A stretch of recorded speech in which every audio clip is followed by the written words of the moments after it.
Okay, the Spring Art Fair at Queeny Park kicks off tonight, featuring 130 juried artists from St. Louis and across the U.S. And joining us is one of those featured artists, jewelry maker Don Kelly.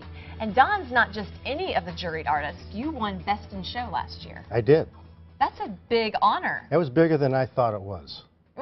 I'm kind of a newbie to this, and yes, he's a newbie because tell them what you used to do before you designed jewelry. Well, I had a computer company for 20 years.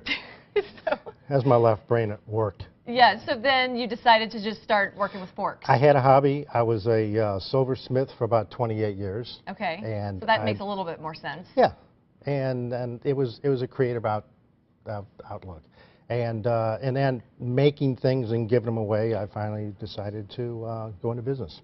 That's awesome. Let's look at some of this. I would probably not have known that some of this was made out of a fork.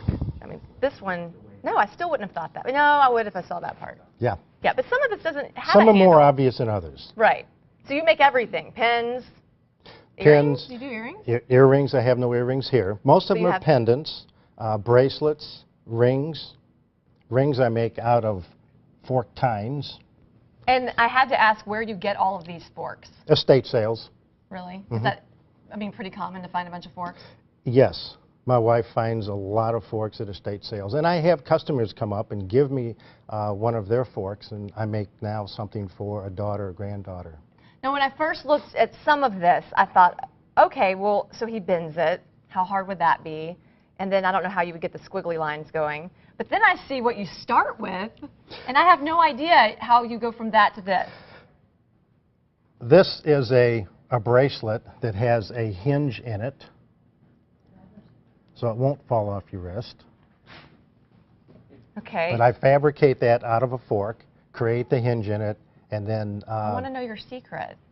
I can't tell you my secrets. Well, go step by step. So you, okay, you get this guy. for a pendant, it'll start with this type of fork. Okay. And it'll end up as this pendant. So do you polish it first? No, the first thing I do is I remove a lot of the metal to the desired size of the fork tines that I want.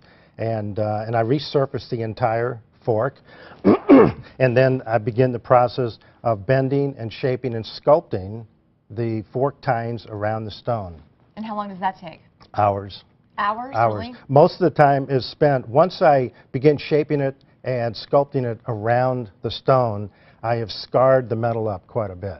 So then the last 50%, 40% of the time is just removing all those scars. And I do that through buffing wheels. And you taught yourself how to do all that? I did. That's amazing. I love it. You're probably going to win this year, too. Well, we can hope. We'll see. The 36th Annual Spring Art Fair at Queeny Park is happening tonight through Sunday at the Greensfelder Recreation Complex.